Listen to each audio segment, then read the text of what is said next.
사단법인 계리얼 살리기 운동본부에서 주최하는 2021 청소년 인문학 강좌에 오신 것을 환영합니다.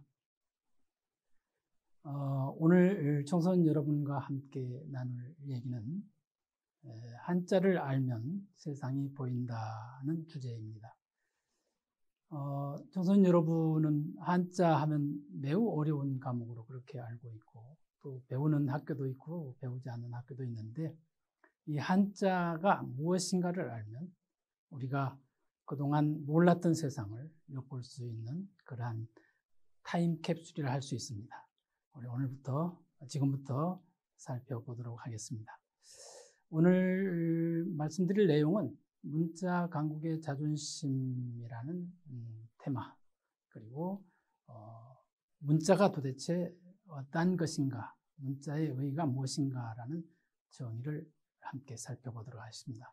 그리고 이제 과연 이 문자가 우리 계리와 어떠한 관계를 가지고 있었는가 하는 것을 살펴봄으로 해서 문자가 우리 계리에 있어서 가장 소중한 문화유산임을 다시 한번 살펴보는 그런 시간을 갖도록 하겠습니다. 우리 계리에게는 아주 훌륭한 두 가지 글자가 있습니다. 첫 번째로 우리가 조상들이 사용했던 글자는 문자라고 불리는 글자입니다. 그리고 이제 여러분 잘 아시는 바와 같이 1443년 세종임금께서 창제하시고, 그리고 그 반포하신 훈민정음이 두 번째 우리 민족에게 물려받은 그러한 문자가 되겠습니다. 먼저 이 문자부터 살펴보도록 하겠습니다. 이 문자는 수천 년 전 동이족의 조상이라고 하는 태오보키시께서 맨 먼저 서계라 불리우는 그러한 글을 사용했습니다.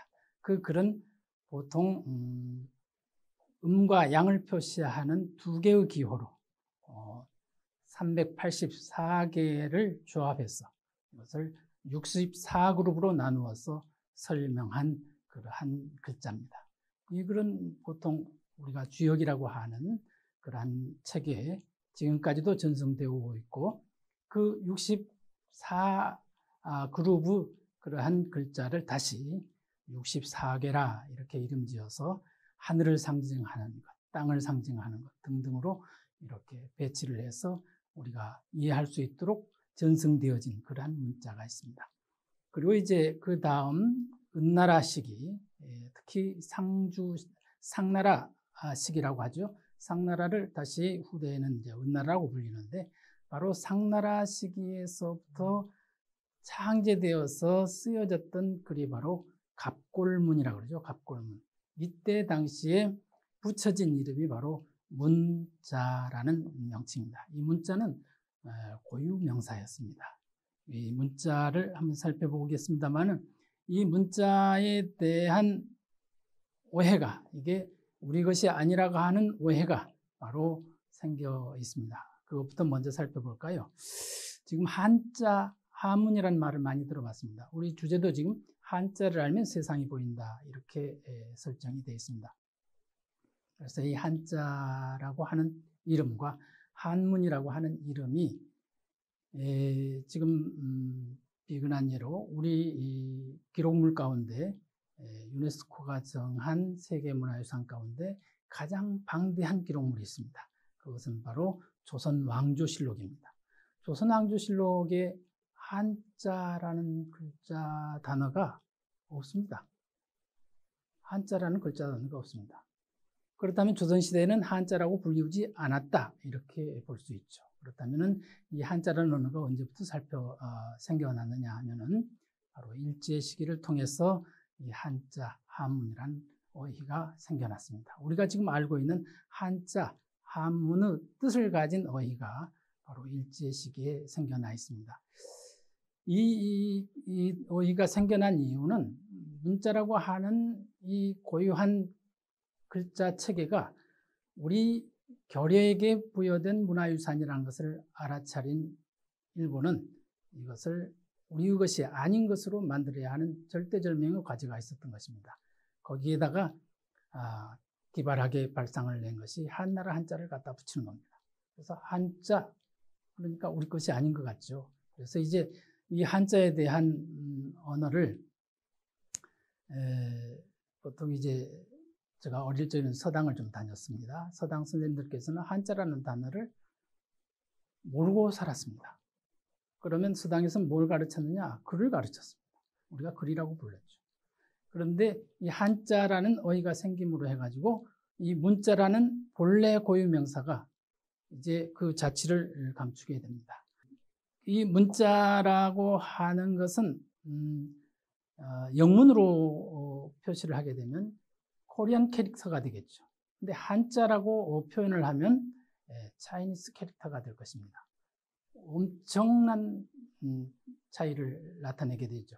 그래서 일본은 이렇게 한자라는 어휘를 사용하도록 체계를 바꾸어서 36년 동안 길들여진 우리는 이 문자라고 하는 고유명사를 온전히 잊어버리는 결과를 가져왔습니다.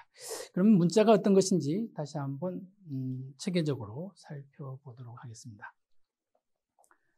문자는 원래 그럴문 글자자, 이 두 글자로서 이루어진 그러한 이름인데 원래 그럴문자는 그럴문자가 아니었습니다. 원래는 문의, 문체 또는 그림을 나타내는 글자였습니다. 그래서 문체가 나다 할 때 쓰는 문자로서 썼습니다. 그 이유는 이 문이라고 불리는 글자와 자라고 불리는 글자가 다르다 이런 얘기를 할 수 있습니다. 문은 그림으로 그려진 글자를 문이라고 합니다. 자는 그 그림으로 그려진 그 글자들을 조합해서 다시 만드는 것을 자라고 하죠. 그래서 이 문자의 자자는 원래 글자 자자가 아니었습니다. 이게 글자 모양을 보면 진면자에다가 아들 자자를 써놨죠. 그 집안에서 가계를 계승해 나가려면은 시집장가를 보내서 아이를 잉태해가지고 그리고 다시 낳아서 길러야 되죠.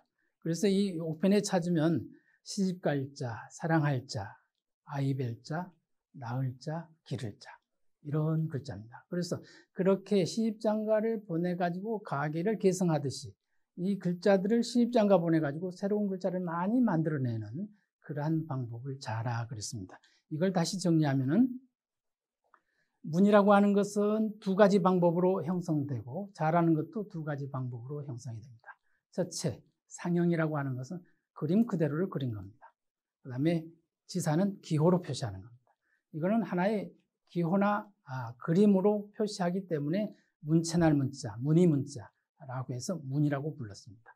그리고 이제 자라고 하는 것은 역시 두 글자 이상을 합쳐야 되기 때문에 두 글자의 뜻을 합쳐서 만드는 방법 또는 한 글자는 뜻을 나타내고 한 글자는 분명히 음을 나타내도록 만드는 방법 이 두 가지 방법으로 자를 만들었습니다. 그러면 이제 상형부터 한번 봐보겠습니다. 여러분 지금 보이는 화면에 첫 번째 글자는 뭐처럼 보입니까? 그 원시 시대 때에 지었던 움집입니다. 움집의 형상을 본떴습니다. 그러니까 집이라는 뜻입니다. 그 다음 가로로 가겠습니다. 그 다음 모양은 물이 흘러가는 모습을 본뜬 것입니다. 물입니다. 그 다음은 나무를 본떴습니다. 나무죠. 그리고 이제 그 다음은 사람 모양을 본떴습니다. 사람이 뭐로 서 있는 그런 모양입니다. 사람입니다. 그 다음은 방금 우리가 읽었던 문자입니다. 문. 그럴 문자죠. 사람의 가슴팍에 문신을 새겨서 그 햇빛을 받으니까 반짝반짝 빛나는 그러한 모습을 본떠서 문체날문 했던 것입니다. 바로 그 문체날문 바로 옆 글자가 바로 좀 더 발전한 그럴 문자입니다. 그 다음에 아랫단에 보면은 네 글자가 모양이 비슷하죠. 이게 다 아들 자자의 모습입니다. 처음에는 두 발이 보이죠. 두 다리가 보이죠.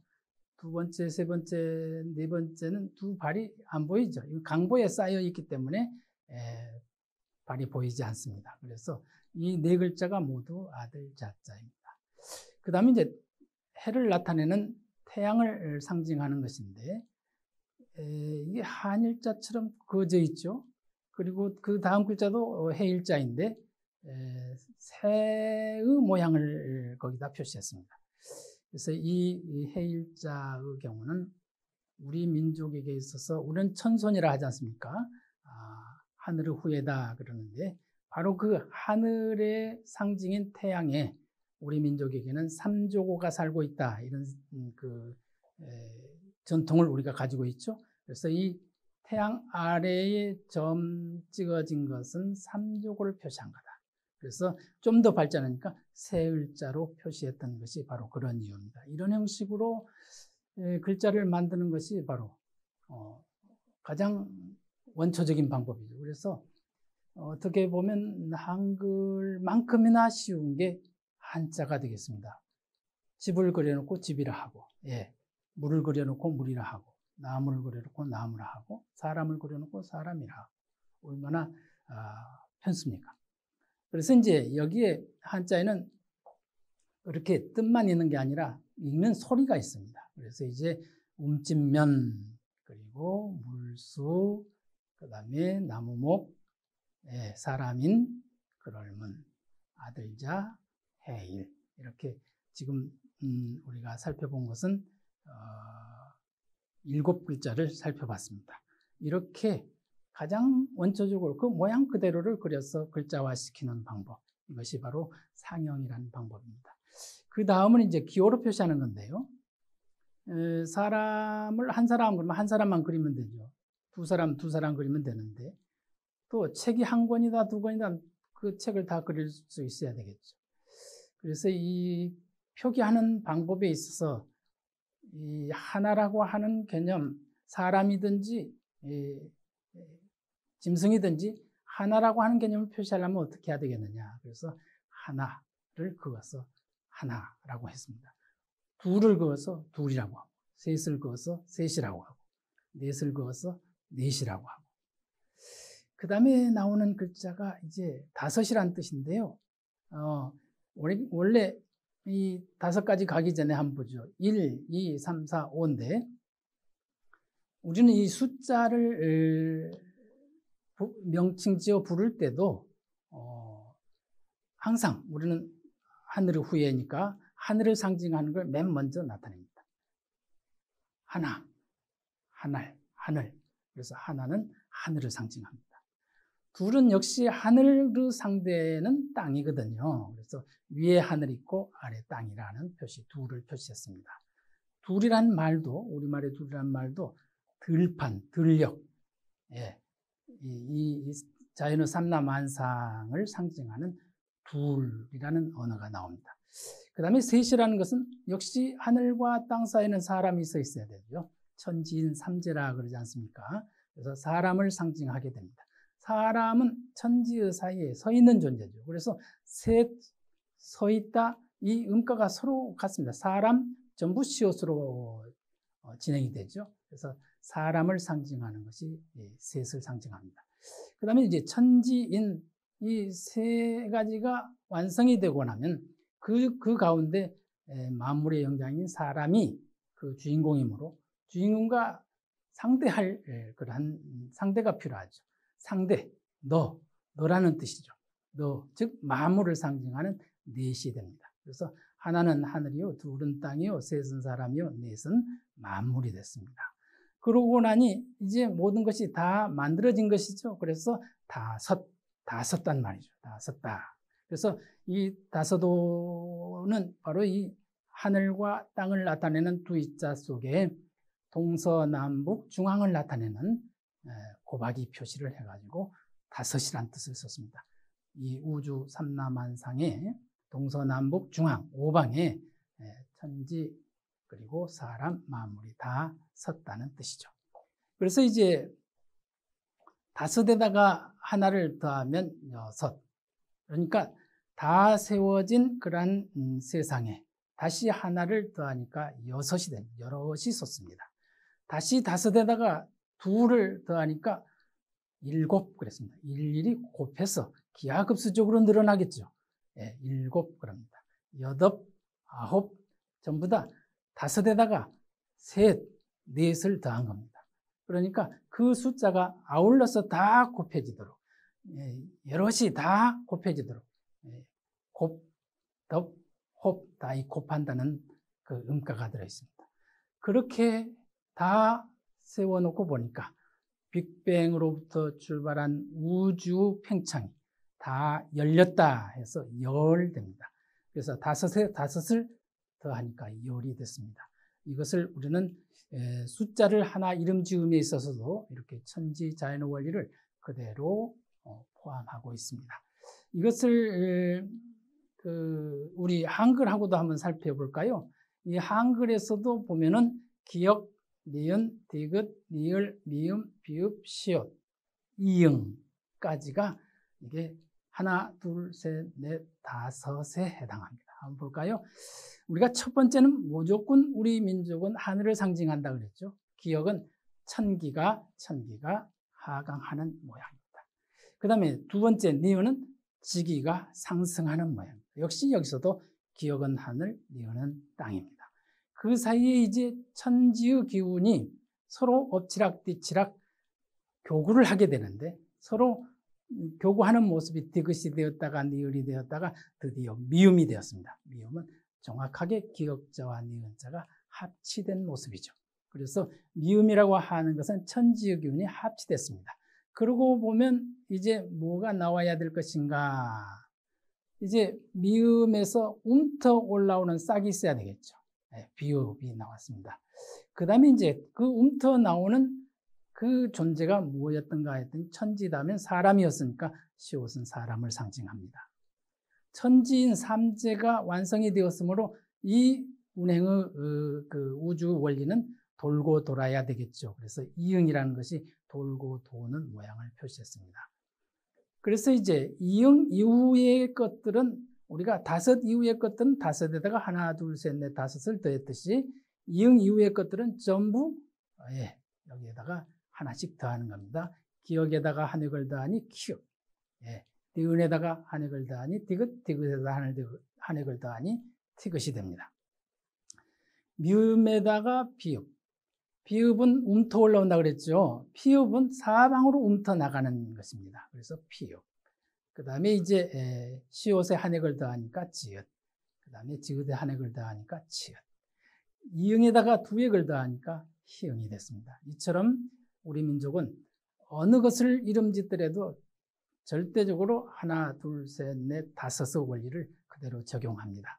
이렇게 훌륭한 그러한 그 방법으로 우리가 글자를 만든다.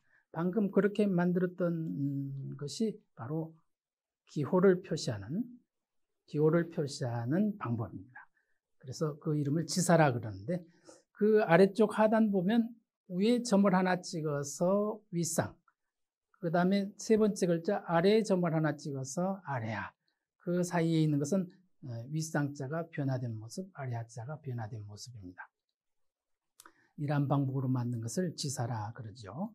그 다음에 이제 세 번째로는 이미 만들어진 상형이나 지사로 만들어진 글자들을 이제 조합하는 방법입니다.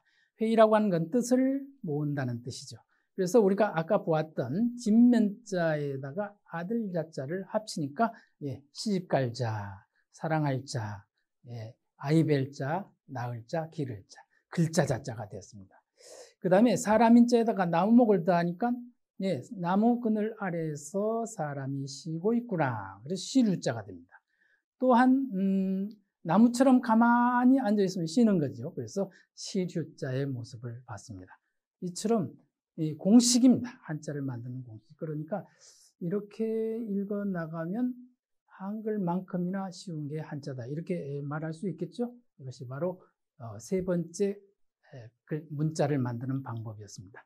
네 번째는 바로 형성입니다. 하나는 어떻게든 뜻을 주관하고 하나는 어떻게든 음을 주관하는 글자로 합성시켜야 되겠다. 그래서 이러한 방법으로 만든 게 한자가 지금 5만 5천 자가 된답니다. 그런데 거의 70%가 이러한 형성의 방법으로 만듭니다. 한번 봐보죠.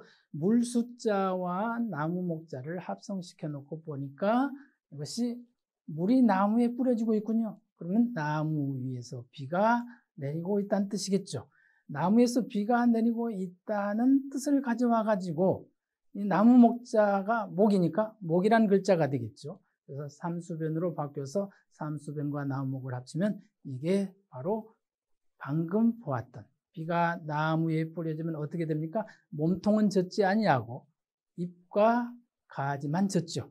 그러니까 바로 우리가 목욕할 때에 머리를 감는 모습입니다. 그래서 머리 감을 목 그럽니다. 그러니까 목욕할 목하지만 원래 머리 감을 목자입니다. 여기에 나와 있지 않습니다만은 물 숫자에다가 골짜기 곡자를 붙이면은 물이 골짜기에서 모이죠. 쏘를 만들고 또 그 물이 모이는 장소가 생기죠. 거기는 몸을 흠뻑 담가서 몸을 씻을 수 있는 그러한 물이 고이죠. 바로 그 글자를 합쳐서 목욕할 욕 그러는데 우리가 목탕 하지 않냐고 욕탕 그러죠. 내 몸을 전부 담글 수 있는 그러한 곳을 욕탕 그러죠. 그래서 두 개 합쳐서 목욕인데 목자는 머리 감을 목자입니다. 이렇게 하나는 뜻을 주관하고 하나는 소리가를 주관하는 두 글자를 합쳐서 새롭게 글자를 만드는 방법입니다. 다음은 사람인자와 방금 보았던 다섯오자를 합쳐봤습니다. 그러니까 다섯오자가 음을 만들겠죠. 인변에다가 다섯오를 합치면 오자가 되는데 이게 몇 사람입니까? 다섯 사람이죠. 그러니까 온전히 음만 상징하는 게 아니라 뜻까지 같이 겹쳐서 사용합니다. 사람들을 다섯 집씩 나눠서 관리한다는 글자입니다. 그래서 다섯 집을 한 반이라 그래서 반오자가 됩니다. 이처럼 하나는 음을 나타내고 하나는 뜻을 나타내는 주체적 역할을 하도록 만들어서 쓰는 것이 바로 형성이란 방법인데 이렇게 해놓고 보니까 다시 한번 가서 보면 다시 한번 돌려가서 보겠습니다. 문이라고 부르는 것은 지금 상형하고 지사를 문이라고 부른단 말이죠. 자라고 부르는 것은 회의와 형성의 방법으로 만들어진 것을 자라고 부릅니다. 그래서 문과 자, 그래서 문자라고 하죠. 이 문자는 고유명사였다. 그래서 한나라 후한시대에 허신이라는 사람이 이 문과 자를 최초로 모아서 설명을 붙인 책이 바로 설문해자입니다. 문은 그림으로 그려진 것은 무엇을 그린 것이라고 설명을 붙이고 자는 무슨 글자와 무슨 글자가 합쳐져서 이 뜻이 만들어졌다고 하는 풀이를 한 것. 그래서 설문해자라고 하죠. 바로 이 문자는 고유명사였습니다. 여기까지 우리가 문자가 어떤 것이었다는 것을 이제 살펴봤습니다. 자, 일본에서는 이 문자를 어떤 개념으로 보고 있느냐? 역시 고유명사로 인식하고 있습니다. 설문해자의 서문에 글을 인용해서 그 여러 같은 육끼리 그 모양을 본떠서 만든 것을 문이라 하고 그리고 여기에다가 뜻과 소리를 서로 더해서 만드는 그런 글자를 자라고 부른다. 뿐만 아니라 이 문과 자로 만들어진 것을 비단이나 또는 대조각에 그려서 쓴 것을 서라고 한다. 이렇게 표현하고 있습니다. 그 다음에 이제 대만 사전 한번 볼까요? 중문 대사전입니다. 이게 1973년도에 출간된 건데요. 여기에도 역시 두 가지로 설명을 하고 있습니다. 첫째, 사서 5경 가운데 얘기라고 하는 책이 있는데 얘기책에 나타난 것을 가지고 설명하고 있습니다. 문자를 처음에 말할 때, 옛적에 말할 때는 이름명자, 명이라고 했다 그랬습니다. 그러니까 이름명, 글자를 갖다가 명이라고 불렀습니다. 이유는 모든 글자를 만들 때 그림 형식으로 그린 게 많았죠. 그러니까 그거는 다 이름을 표시하기 위한 하나의 방편이었단 말이죠. 그래서 명이라고 불렀습니다.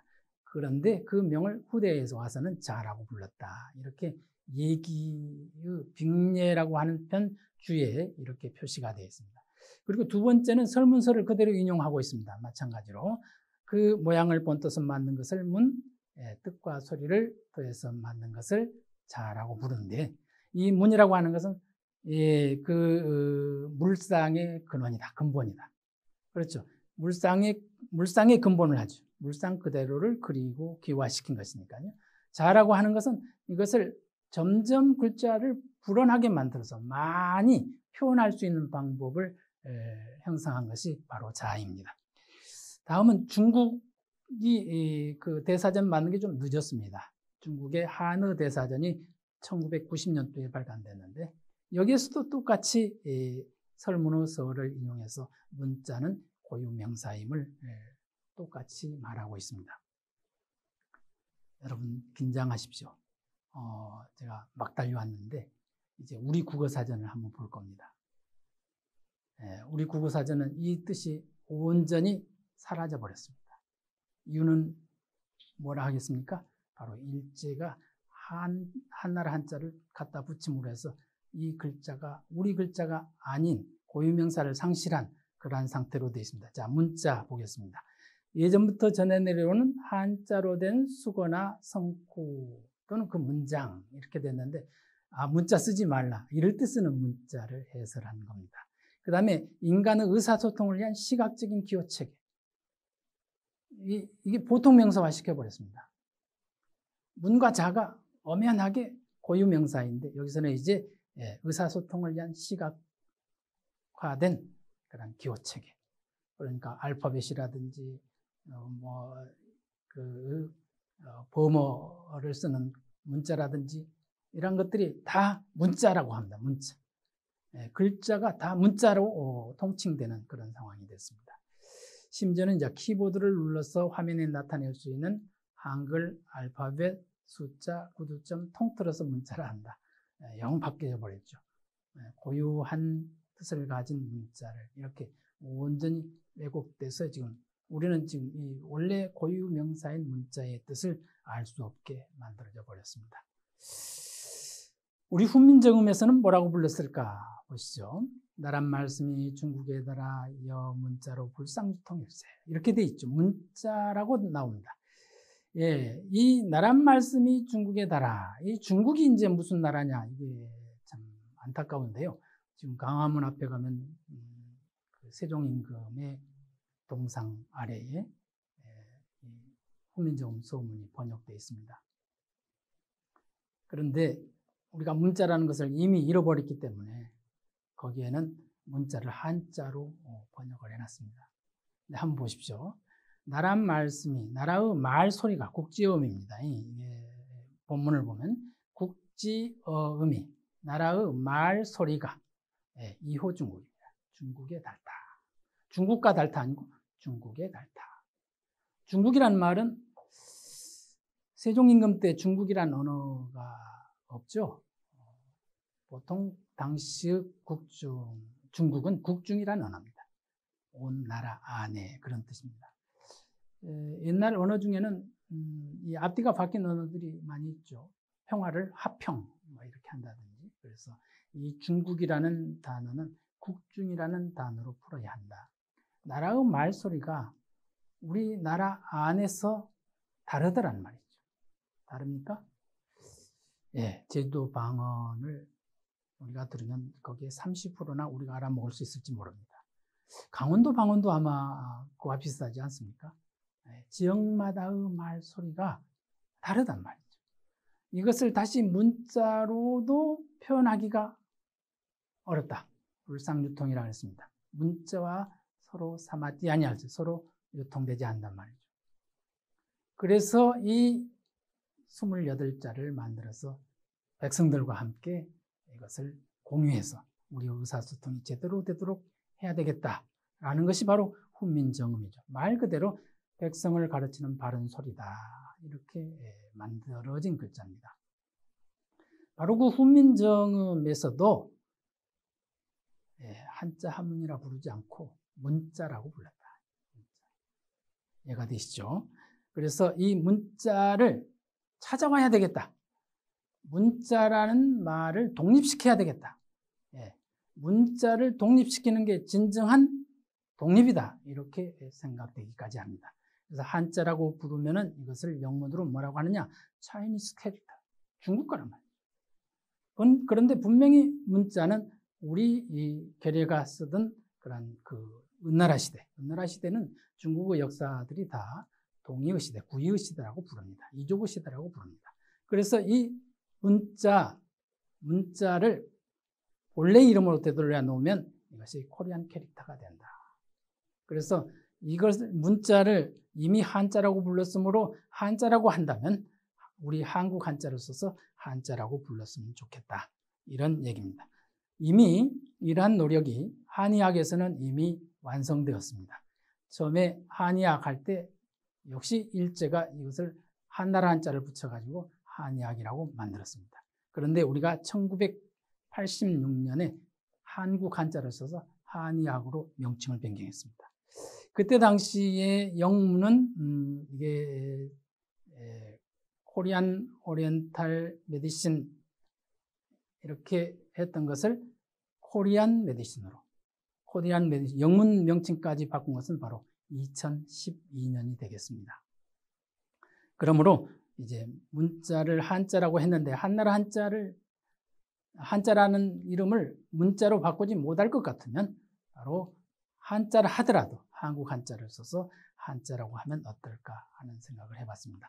이제 이게 처음에 말씀드렸듯이 한자를 알면 세상이 보인다.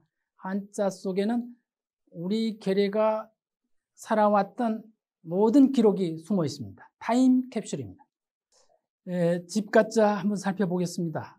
이 집가자에는 바로 대지를 상징하는 대지시자와 움집을 상징하는 집면자 이 두 글자가 합쳐서 집가자가 이루어져 있는데 이 집가자는 바로 우리 민족만이 이해하는 글자입니다. 2층 집을 지어서 아래쪽에는 대지를 키우고 위쪽에는 사람이 거주했던 것입니다. 대지를 키운 이유는 파충류와 대지는 천적 관계입니다. 그래서 파충류를 막기 위해서 이렇게 대지를 아래쪽에 키웠던 것입니다. 다음 글자 또 보겠습니다. 이게 그 은나라 시대부터 이 메뚜기를 그려놨습니다. 메뚜기는 우리 민족에게서는 가장 친숙한 그러한 곤충입니다. 그런데 중국 그 대륙에 있어서는 가장 혹독한 그러한 벌레가 바로 메뚜기죠. 그 메뚜기는 황충이고요. 우리와 친숙한 이 메뚜기는 벼메뚜기입니다. 그래서 벼메뚜기를 그려가지고 가을을 상징했습니다. 가을을. 그러니까 이 벼메뚜기는 벼에 위해를 가하지 않는 익충입니다. 왜냐하면 이 성충이 되었을 때 이미 벼는 고개를 숙이고 다 익어진 상태입니다. 그때 벼 잎을 좀 먹더라도 별 상관이 없죠. 그런데 이 벼메뚜기는 우리 어렸을 때도 구워 먹었습니다. 불에 구워 먹었습니다. 얼마나 고소한지 모릅니다. 지금은 말이죠. 이 벼메뚜기를 양식을 해서 보급을 하는 것으로 알고 있습니다. 이 벼메뚜기를 그려가지고 가을을 상징했는데 이게 또 다른 글자는 그 아래 불을 그려놨습니다. 두 번째 글자 보시죠. 갖고 오면 두 번째 글자. 벼메뚜기 아래에다가 불을 그려놨습니다. 구워 먹는 모습입니다. 바로 벼메뚜기를 구워 먹을 수 있는 계절. 이게 우리 민족의 풍습이 아니면 절대로 이 가을 출자를 이해할 수 없습니다.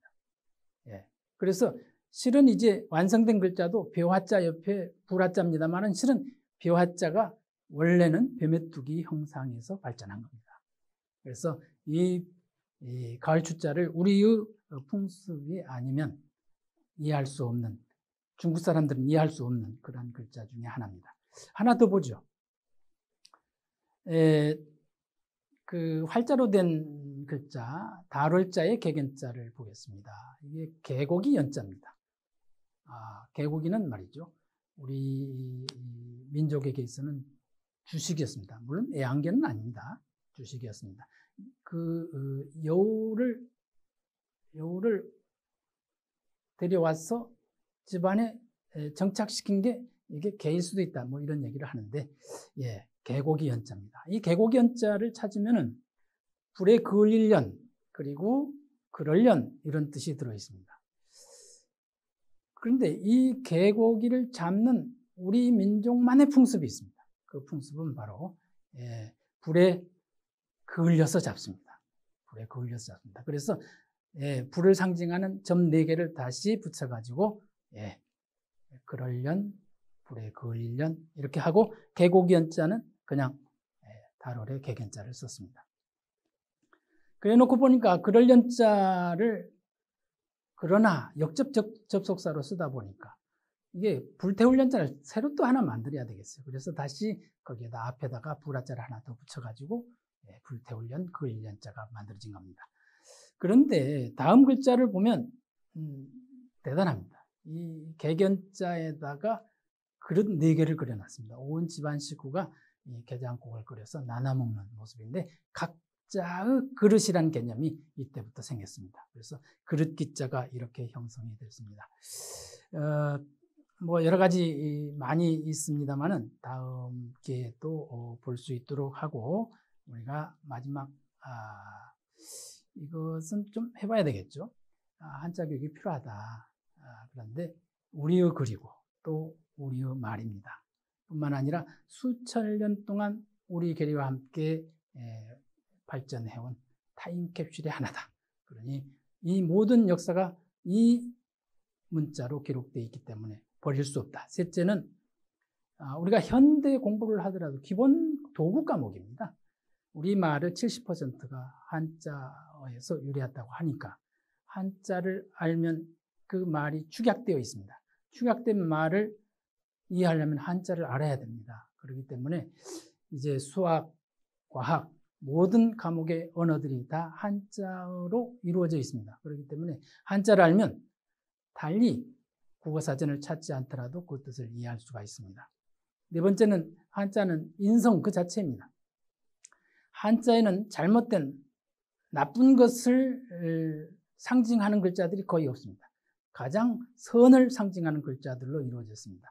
그래서 선을 상징하는 글자를 만들어 놓고 선이 아니다 할 때는 아니 불자 써서 불선 이렇게 만들죠. 그런 뜻에서 한자를 이해하면 인성을 이해할 수 있다 이렇게 볼 수 있습니다. 다음으로 창의적인 인간성을 형성해낼 수 있다. 방금 아까 보셨듯이 글자 만드는 모든 과정이 창조적입니다. 이러한 과정을 통해서 공부를 하게 되면 훨씬 더 한자도 쉽게 느껴질 수가 있겠죠. 뿐만 아니라 세계 일가 시대를 이루고 있습니다. 모든 우주가 한 집안이죠. 중국에서 매연이 심하면 한국까지 날아오고 온 집안이 한 집안이 되어 있습니다. 이럴 때에 동북아가 하나의 유럽의 그런 그 유럽 통합처럼 동북아가 통합될 수 있는 그러한 세월이 온다면 이 한자는 공용어가 됩니다. 공용어가 돼서 한글과 함께 발전시켜 나가야 할 우리 계리의 아주 중요한 유산입니다. 그래서 다시 한번 정리하겠습니다. 한자를 알면 왜곡된 우리 역사를 바로 잡을 수 있다는 것을 알 수 있죠. 그 다음에 면면이 숨쉬는 우리 문화를 되새길 수가 있습니다. 우리 계리의 위대함을 자각할 수 있습니다. 홍익인간의 가르침을 실현해야 할 우리 대한민족은 인류의 스승국으로서의 책무를 이 문자의 발전 과정을 통해서 확인할 수 있습니다. 선생님 여러분 더욱 건강하시고 행복하십시오. 감사합니다.